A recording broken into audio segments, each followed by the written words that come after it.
Hello viewers, আসসালামু আলাইকুম। Welcome to my kitchen. একটি নতুন আর ভিন্ন ধরনের একটি ডেজার্ট রেসিপি শেয়ার করব। তো চলে যাচ্ছি কিচেনে সেমাইয়ের পুডিং তৈরি করতে।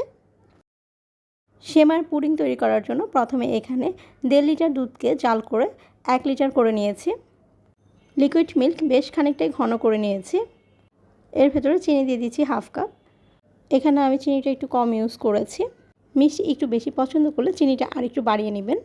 চিনি দেওয়ার পর আর কিছুক্ষণ দুধটা জাল করে নিয়েছি।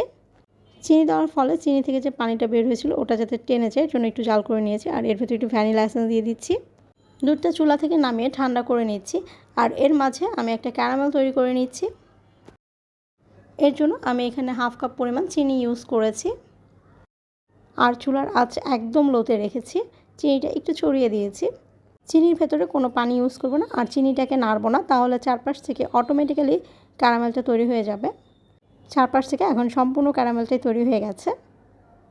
ক্যারামেলের কালারটা এর থেকে আর ডার্ক করছি না। এই অবস্থায় কিন্তু ক্যারামেলটাকে নামিয়ে নিচ্ছি। ক্যারামেলটা চুলা থেকে নামিয়ে নেওয়ার পর সাথে সাথে একটা মোল্ডের ভেতর ঢেলে নিচ্ছি। যে মোল্ডের ভেতর পুডিংটা সেট করব সেই মোল্ডের ভেতর এই ক্যারামেলটা ঢেলে দিচ্ছি। ক্যারামেলটা সম্পূর্ণ মোল্ডের গায়ে ছড়িয়ে দিচ্ছি। আর ক্যারামেলটা ঠান্ডা হয়ে যাওয়া পর্যন্ত একটু ওয়েট করছি। দুধ আর ক্যারামেলটা ঠান্ডা হতে হতে এর মাঝে আমি আরেকটা কাজ করে নিচ্ছি।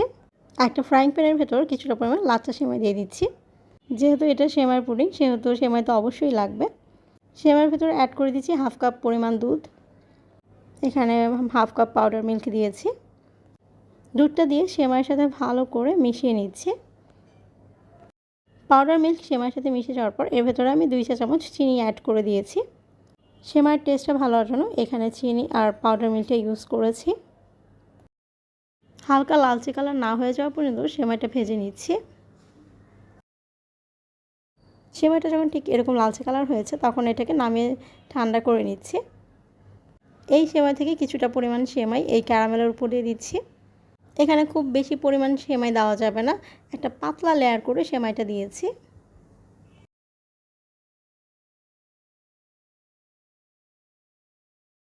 শুরুতে আমি যে মিল্কটা ঠান্ডা করতে দিয়েছিলাম এই মিল্কটা এখন মোটামুটি ঠান্ডা হয়ে গিয়েছে।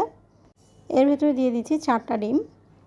ডিমগুলো দেওয়ার সময় একটু ভেঙে নেওয়ার পর আমি দেখে দিচ্ছি যে ডিমগুলো ভালো আছে কিনা। যেহেতু দুধের ভেতরে আমি অনেকগুলো ডিম অ্যাড করব, ডিমগুলো অ্যাড করার সময় অবশ্যই দেখে নেওয়া উচিত যে ডিমগুলো ভালো আছে কিনা। যদি নষ্ট ডিম ইউজ করা হয় তাহলে কিন্তু সম্পূর্ণ দুধটাই নষ্ট হয়ে যাবে। ডিমগুলো খুব ভালো করে দুধের সাথে মিশিয়ে নিয়েছি।